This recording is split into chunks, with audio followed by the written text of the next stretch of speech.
studios. NBC 15 News at 9 on Madison CW starts now.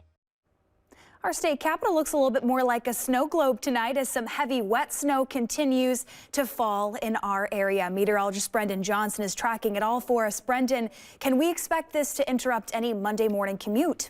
Caroline, not really. We are watching for some of that snow really to taper off here over the next couple of hours. You saw it there in the Capitol sky cam, those heavy wet flakes actually falling right in front of the camera lens.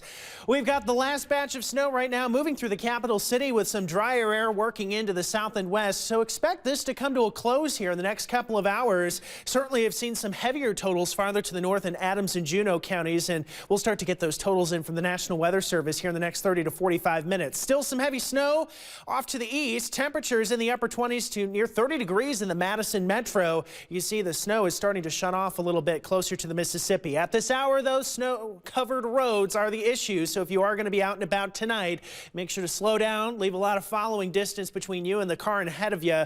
And as we get into that Monday morning commute, still could have a couple of slick spots on the roads, but temperatures starting off tomorrow morning in the 20s. A big warm up on the way, though, as we start next week. We'll talk more about that in that 7-day forecast here in a little more than 10 minutes. You're taking a live look at the Beltline now just outside of our studio. The City of Madison Street Superintendent says they will have 32 plow trucks out tonight, applying salt and pushing the fresh snow to the curb. They will likely be out through tomorrow morning, so officials are asking those out driving to be patient and cautious as conditions, like Brendan mentioned, will be slick out there.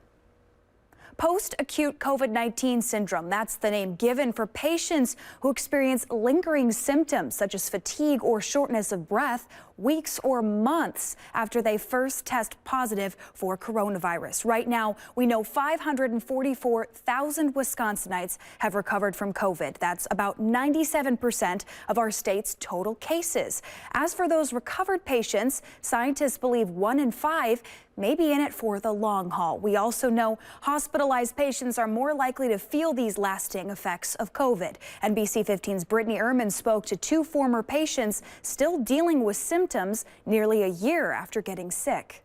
I had some physical therapy in the hospital and things like that, and they basically thought within a few months' time I would be back to normal. Dan Newman facing a new normal filled with doctor visits, pills, and pain. All they can do at this point is treat the symptoms. Newman caught COVID in March of 2020, spending 10 days on a ventilator. Now a COVID survivor, but he says it's a battle he's still fighting. I'm very fatigued. I'm get out of breath quickly. I'm often exhausted. I have a lot of soreness. My blood pressure is very high, and it wasn't before. There's times where I have a lot harder time breathing. Lana Townsley tested positive for COVID in April of 2020. A breathing machine was a part of her treatment. My doctor claims that maybe after a year, it could take up to a year for my lungs to get back to where they need to be, but there's no guarantee. She participated in a UW-Madison plasma study that improved her condition, but some symptoms still linger. I am a little worried. Dr. Aurora Popvikas is working to crack the case. She says she's seen similar outcomes with other respiratory viruses, but COVID presents unique challenges. We are increasingly aware of how common this is now because of COVID-19 has been so much on the forefront. She says why this happens is still being discovered, and the timeline for a cure is hard to predict. So it's not sort of a one-time prescription and we are done. It's likely going to be an ongoing individualized recovery plan. Brittany, when should post-COVID syndrome patients get the vaccine? Well, Caroline, researchers are still trying to find that answer. Trials for people with post-COVID syndrome have not been performed just yet. So UW-Madison doctors say this comes down to personal choice, and the patient should talk with their doctor. Live in the newsroom, Brittany Ehrman, NBC 15 News. Vaccine tracker right now, just under 14% of all Wisconsinites have had at least 1 COVID shot. 6% have had both doses and are now fully vaccinated. In all, 1.1 million shots have been administered here in Wisconsin.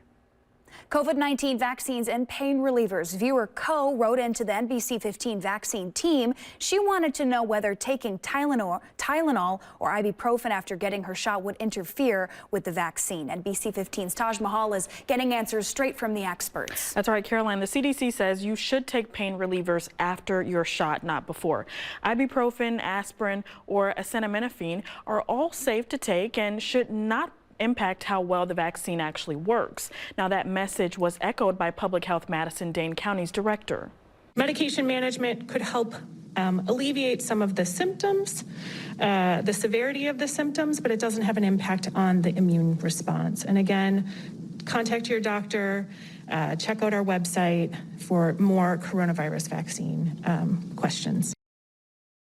Another question, Tajma, if you get the COVID shot, could you still take any antibody test to see if you had the virus before getting the vaccine?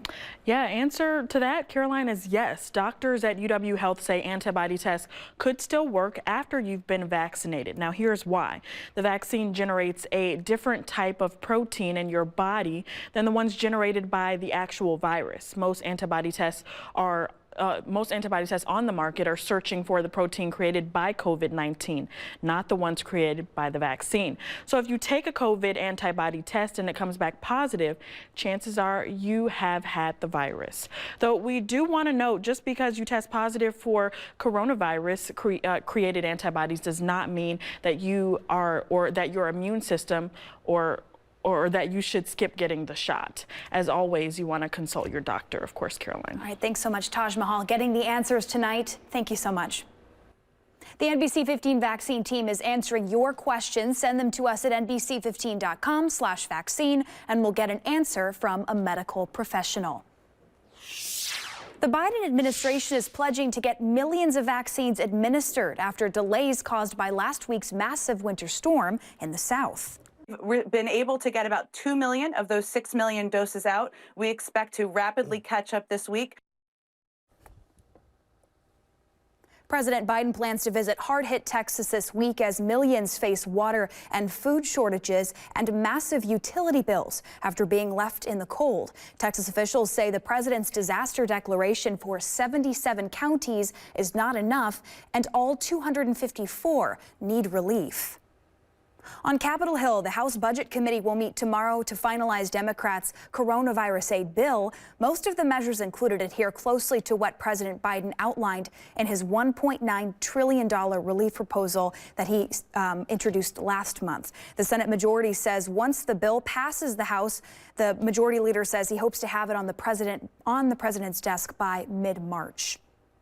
Gas prices shot up by 14 cents in the past 2 weeks. The national average price for regular gas now sits around $2.64 a gallon. Wisconsin's is just under that at $2.55. According to AAA, the jump is a direct result of all major Gulf Coast refineries being impacted by the recent winter storm.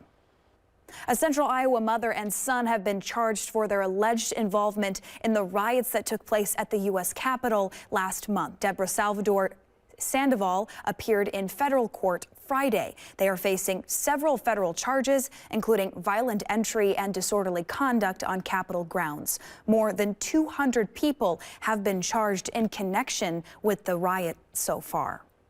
And terrifying moments yesterday on board a United passenger jet.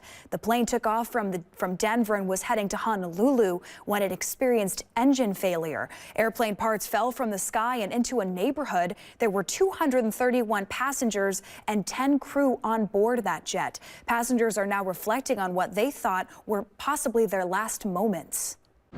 Honestly, it was a combination of kind of freaking out a little bit, like, hey, this could really, is it really going to be, am I really going to have a plane crash?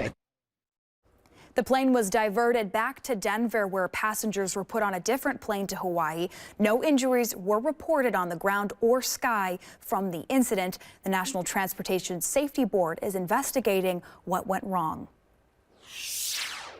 The end of an era, an iconic business in the Janesville community closing its doors for good.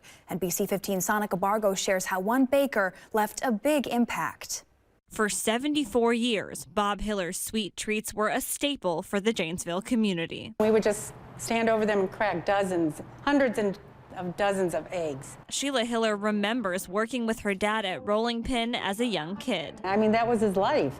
He'd get up like at midnight and he'd go in and bake. Bob started his first baking business at just 16. He rode his bicycle to Milton and bought a bakery. Since then, he's been a baker in the Army and owned bakeries across Janesville, becoming famous for his cookies and cakes. The bakery would have special sales on holidays, and Hiller's daughter told me hundreds of people would line up outside, waiting for their chance to try some of Hiller's goods. But in 2020, the financial strain of the pandemic and Bob's growing health problems became too much. The family had to put the bakery up for auction. Not ready to give up right now. No. If he could, he'd be in here baking. The 90-year-old often put in 16-hour workdays in order to serve the community he called home. I was like living next to a celebrity. Tim Pogorelski, a former neighbor and restaurant owner himself, remembers Bob's generosity. He'd come out and he'd go, nope, don't take their money, and then here's another dozen cookies. That passion influenced a whole community.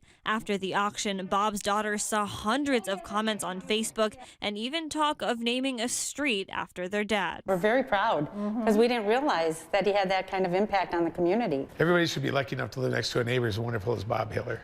In Janesville, Sonica Bargo, NBC 15 News.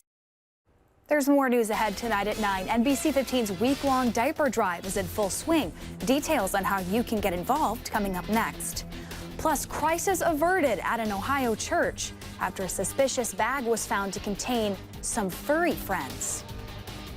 And once the snow is out, the temperatures are going up near 40 by Tuesday. Your 7-day forecast after the break.